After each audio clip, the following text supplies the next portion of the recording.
Good morning, Weber family. Today is Thursday, February 26, 2026. I am Aubrey Brown in the 4th grade. And I am Elizabeth Andujar in the 4th grade. And we bring you the Weber News.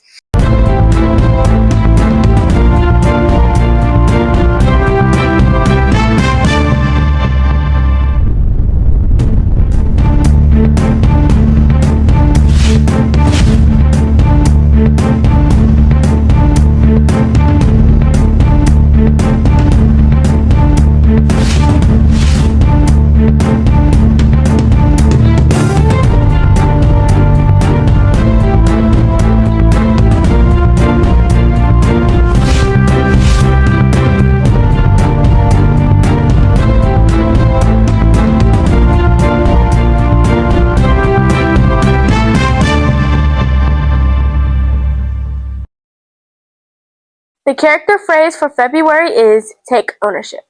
Take ownership of your learning means caring about your work, trying your best, being responsible for what you do, even mistakes, being the driver of your learning, and working to get better without making excuses.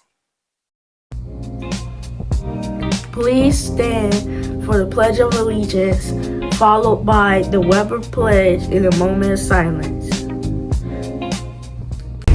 I pledge allegiance to the flag of the United States of America and to the republic for which it stands, one nation, under God, indivisible, with liberty and justice for all. We are Weber Eagles. Every day we persevere, engage, and take ownership of our learning. We are tomorrow's leaders. Now for a moment of silence.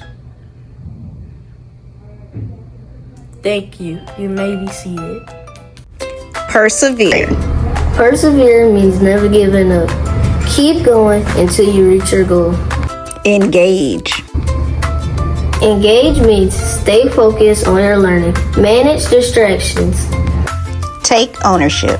Take ownership means you are the driver of your learning. Use learning intentions and success criteria to help you learn. Here are additional announcements for Thursday, February 26. Teachers, please remember to take attendance by 7:45 each day. Students, please remember you can earn house points daily. Teachers, please remember to award house points to students. State practice testing will continue for grade 3 through 5. Students will complete makeup testing today. Friday, students will complete testing with their homeroom teachers and take part 2 of reading or math. Students, remember to pace yourself and read the questions carefully and do your best. Thanks to all staff and students for participating in our Black History Spirit Week.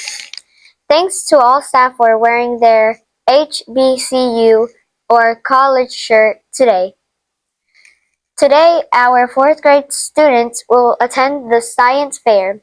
We bid them safe travels and great success. Woo! Friendly reminder that our Black History program will be on Friday, February 27th. Students, please remember to wear all black.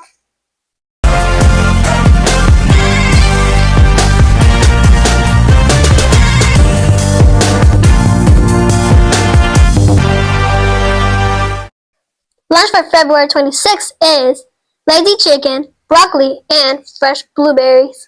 Breakfast for February 27th is pancake breakfast sandwich, cereal, milk, juice, and fruit. Lunch for February 27th is corn dogs, tater tots, and carrot sticks.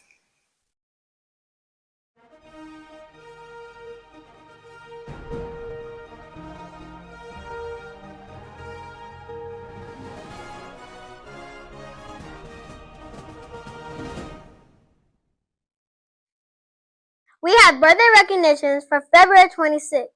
Happy birthday to Tenaria Marshall Black. When you see the student, please wish her a happy birthday. I am Jordan Gilmore with the weather.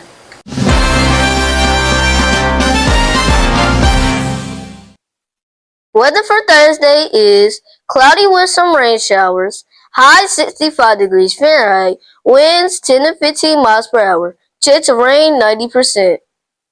Later in the day, partly cloudy with some rain, low 55 degrees Fahrenheit, winds light and variable, chance of rain 50%.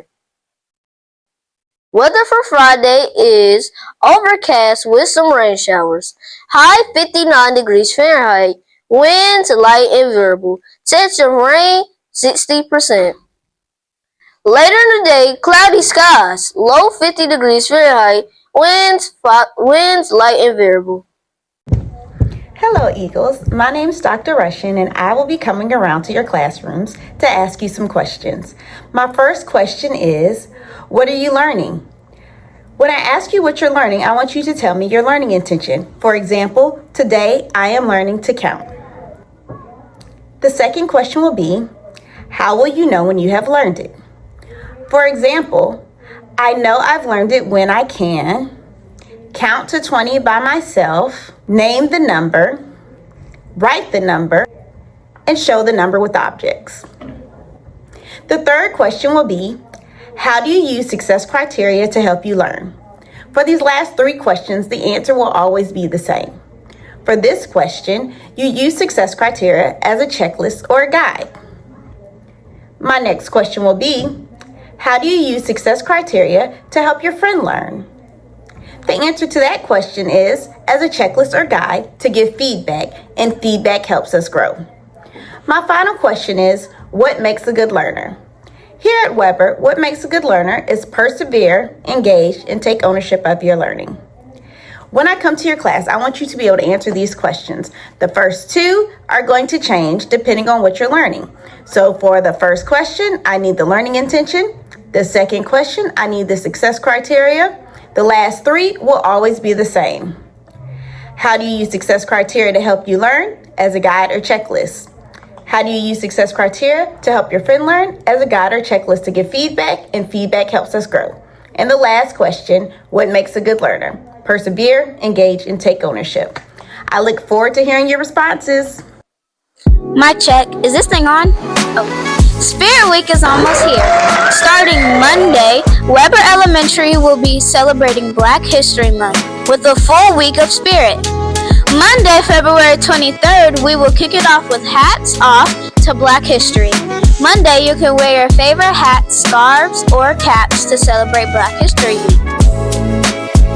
Tuesday, February 24th will be Throwback Tuesday. Come dressed in your best 70s, 80s, 90s, or 2000s gear. Let's set this party off right. Yeah. Wednesday, February 25th will be Flying Fresh Wednesday.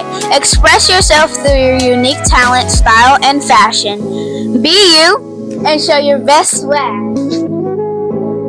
Thursday, February 26th is HBCU Day. Wear your favorite HBCU clothing or college attire. Let's bring it and represent our colleges. Friday, February 27th is Blackout Friday.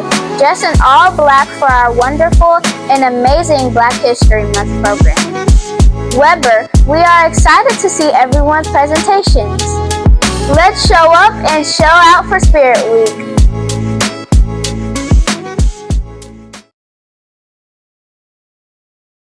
Alright, y'all, picture this. You're a kid who can't even walk straight, let alone run. And then, boom, you grow up to be the fastest woman on the planet. Sounds like a superhero origin story, right? Nah, this is real life, and today we're talking about the legendary Wilma Rudolph. Trust me, her story is all kinds of inspiring. So grab a snack, kick back, and let's dive in. First of all, did y'all know Wilma was the 20th child out of 22 kids? 22! That's not a family. That's a whole starting lineup plus subs. Imagine family dinners. Passing mashed potatoes down the table probably felt like running a relay race. But here's the twist. Wilma was born prematurely and super sickly. She had double pneumonia, scarlet fever, and even polio. The doctors were like, sorry, she might never walk again.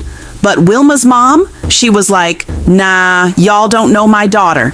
And guess what? Wilma believed her mom. That's the kind of faith that moves mountains, or in her case, legs. Now, let me set the scene for y'all. Growing up in Tennessee during the segregated South wasn't exactly a walk in the park. Wilma went to an all-black high school, Burt High, and played basketball like her life depended on it. And clearly, it worked, because that's when Coach Ed Temple from Tennessee State University spotted her. Y'all ever have a coach that saw your potential before you did? That was Ed Temple. He turned Wilma into a full-blown track star. Fast forward to the 1956 Olympics in Melbourne. At just 16 years old, Wilma was out here snatching bronze medals in the 400-meter relay. 16, y'all. At that age, most of us were just trying to survive math class, and here she was, putting the world on notice. But that was just the appetizer. Rome 1960 was the full-course meal. Let me tell you, Rome was Wilma's stage. She was out there setting world records like it was a casual weekend hobby. She tied the 100-meter world record, crushed the 200-meter dash, and helped her team set a new record in the 400-meter relay. 3 gold medals. That's right, Wilma became the first American woman to win 3 golds in track and field at a single Olympics. Talk about black girl magic before it was even a hashtag. And let me break this down. They nicknamed her Skeeter because she was so fast she could dodge a fly swatter. Can you imagine being so quick that people have to invent a whole nickname just to describe you? Wilma was the queen of the track world, unmatched, unbothered, and unforgettable. After the Olympics, Wilma became a global icon. She was on TV, got awards left and right, and inspired people everywhere. But here's what I love most about her. She didn't just bask in the fame. Nope, she gave back. Wilma started the Wilma Rudolph Foundation to help young athletes chase their dreams, just like she chased hers. Now, y'all know I gotta get real for a second. Wilma once said, "Winning is great, sure, but if you're really gonna do something in life, the secret is learning how to lose." Let that marinate. Life isn't just about the gold medals. It's about the times you stumble, fall, and get back up like a champ. Wilma's legacy is so big that even the United States Postal Service had to give her flowers. They put her face on a stamp in 2004. That's elite level respect right there. So, what's the takeaway? Wilma Rudolph taught us that no matter how many obstacles life throws at you, you can lace up your shoes, hit the track, and run your race. She went from wearing braces on her legs to breaking records on the world stage. Teachers, anytime a student is out for more than 2 days in a row, please reach out to Mr. Chandler or Ms. Kemp by email.